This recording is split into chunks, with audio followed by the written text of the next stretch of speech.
Chapter 61 Destroying the Spirit. Yu Jitong's soul was stuck in the corner of the room, and just like a fly trapped in a sealed house, it could only randomly smash against the walls. Every time it thought it could escape, the dark liquid would force it back to its corner, causing it to be constantly weakened. Even though his soul grew weaker because of Han Li's repeated attempts at trying to cut him with his dagger, what really made him despair was the mysterious black liquid that was corroding his soul. Since the moment the black liquid touched his soul, Yu Jitong had felt his life essence trickle away, feeble and powerless. It also tore away at the little magic power he had left, which was even deadlier. This prevented Yu Jitong from performing magic, causing his casted magic techniques to fail repeatedly. It was as if he were completely restricted. "Why are you trying to kill me? Why?" Faced with Han Li's ruthless attacks, the ball of light that was Yu Jitong released a howl filled with anguish, but Han Li did not care about Yu Jitong's unwillingness to die. Not long after, Yu Jitong became quieter as he gradually weakened until he was finally unable to emit a sound or show a hint of movement. Seeing Yu Jitong's stillness, Han Li did not immediately stop his attack. Instead, he continued to observe the ball of light, which had dimmed until it resembled the weak flame of a candle. After a while, Han Li gave a cold answer. "I would never believe you, a person so despicable that you would easily and willingly swear a poisonous oath that condemned your family and ancestors to a gruesome death under heaven's wrath. If I did work with you, then I would be following Dr. Mo to his death." With a chilling glare, he gave Yu Jitong's flickering soul one last glance before turning around, and without hesitation, he swiftly pushed open the heavy door. With the door thrown open, a few sharp rays of sunlight shot inside and landed on the globe of light. Upon contact with the dying soul, the sunlight burned Yu Jitong's last remaining soul force, causing it to turn into a curl of smoke that promptly disappeared into the air with a poof. With this, the last of trace of Yu Jitong was cleanly wiped away from this world by Han Li. To say that Han Li knew that Yu Jitong feared the light was not exactly true. He first thought of this idea when he recalled how Mo Juran, upon entering the room, quickly blew out several candles.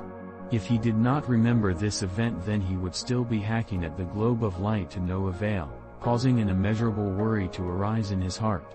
Although Han Li had eliminated Yu Jitong's life essence with ease, he had prepared an extra tube of 7 poison water in advance in case his plan didn't work. Compared to the 5 poison water, which Mo Juran took away from him, this second tube contained extra ingredients that greatly increased its potency. One of the added materials was the flowered mushroom, which was extremely deadly to normal mortals and even more effective against immortal cultivators.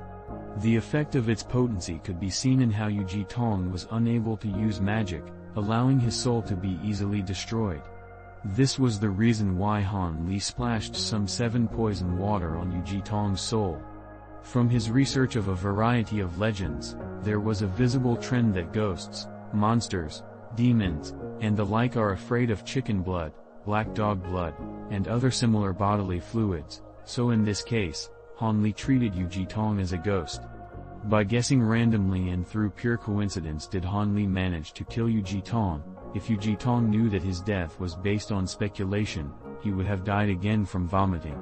Han Li was not clear about all the effects of his 7 water poison, but he was certain that when he opened the door, Yu Jitong would die without fail, and it was only with this fact reassuring him that he acted so mercilessly and ruthlessly.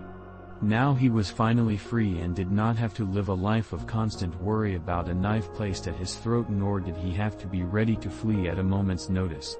Han Li calmly strode back to the center of the stone room, where he stayed for a moment before he suddenly jumped up a good 3 meters and opened his mouth to shout out his heart's joys.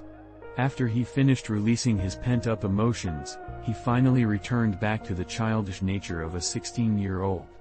"I'm finally free. I'm finally free. I'm..." Han Li's voice was suddenly cut short, almost as if a knife had swiftly descended on him when he saw the giant man standing in the doorway to the stone room. It was the giant man whom Mo Juran referred to as Iron Slave. Han Li's face immediately became ugly and unsightly as he stared at the giant figure in front of him. He suddenly felt his shoulders ache as he realized that he had committed a huge mistake. He had forgotten about the giant man's existence, and therefore forgot to ask Yu Jitong about the Mojurans and the giant man's relationship along with his weakness. The only consolation Han Li had was the fact that the giant man did not show any interest in the stone room and continued to wander around the premise of the door, still following Mojuran's final command without throwing a single glance into the open room. Han Li couldn't help but furrow his eyebrow as he thought that the Iron Slave was the hardest type of person to deal with, since it did not listen to reason or persuasion and would only follow orders given by its master. The other problem was that if Han Li couldn't defeat him in battle, and the only thing that stood a chance of winning was the poison he concocted. However, the cylinder that once held the poison now lay empty on the floor. This thought caused Han Li to pace back and forth in the stone room, scrambling to think of a plan to deal with the Iron Slave, but after a lot of thinking, his mind was in a mess and he still did not have a plan. Inadvertently, Han Li's gaze fell upon Mojuran's dead body. Suddenly, he had an idea. Maybe I can find something on his body that can be used to restrain the Iron Slave, Han Li immediately thought. He quickly glanced outside and saw that the Iron Slave was still pacing back and forth with no signs of tiredness or an intent to go near the stone room. Seeing this, Han Li calmed down a bit as he quickly walked up to Mojuran's body and shamelessly stretched out both of Dr. Mo's arms to begin carefully examining every inch of his dead corpse.